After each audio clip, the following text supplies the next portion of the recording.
HIV is the human immunodeficiency virus. If you have HIV, you have an infection that damages your immune system over time and causes AIDS.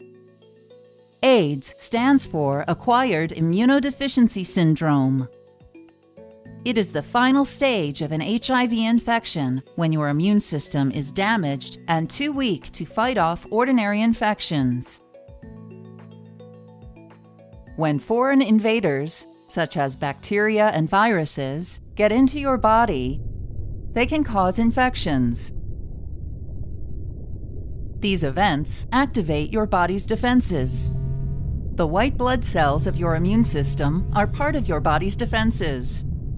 One type of white blood cell, called helper T lymphocytes, or helper T cells, strengthen your immune system's response to infection in two ways. First, helper T cells release chemicals that attract other white blood cells to the site of the infection. These additional white blood cells attack the invading bacteria or virus, as well as other infected cells. Second, helper T cells release chemicals that cause other white blood cells to multiply. These new white blood cells create markers, called antibodies, which can identify the same foreign invader throughout your body.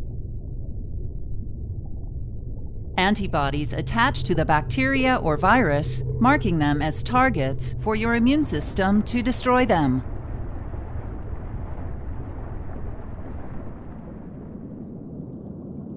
If you have HIV, it travels through your blood and other body fluids to infect and kill certain white blood cells. The virus enters helper T cells, which are the primary target. Once inside, the virus makes many copies of itself. As these virus particles are made, they leave the damaged helper T cell to infect other cells. The T cell loses its ability to protect the body from the ongoing infection and dies. In this way, HIV spreads and kills more of your helper T cells, weakening your immune system.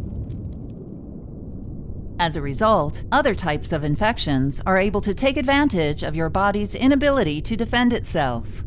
These infections are called opportunistic infections. If you have an HIV infection and one or more opportunistic infections, you have AIDS.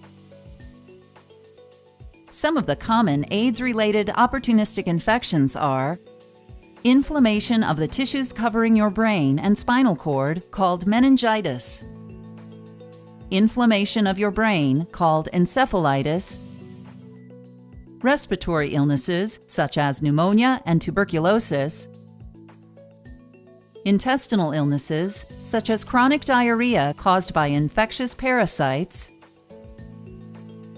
and cancers, such as Kaposi's sarcoma and non-Hodgkin lymphoma.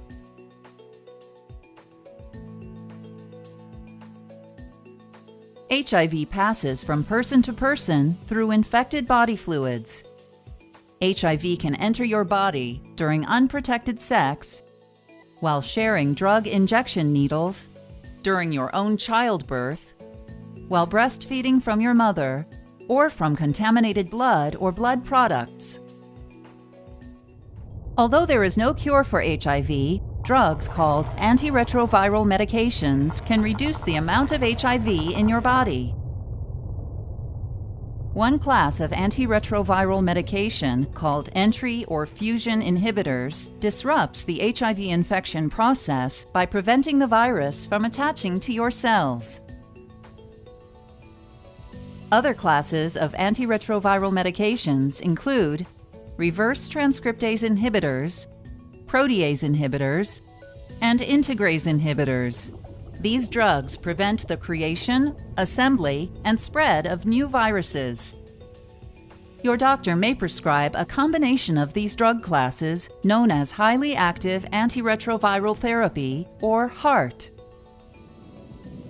Antiretroviral medication doesn't completely remove HIV from your body, but slows it down enough to enable your immune system to fight infections. Regular blood tests will let your doctor know how effective your antiretroviral medication is in controlling HIV. If the number of helper T cells is high enough in your blood sample, your medication is working. Treatments for the opportunistic infections of AIDS are medications specific for each type of infection.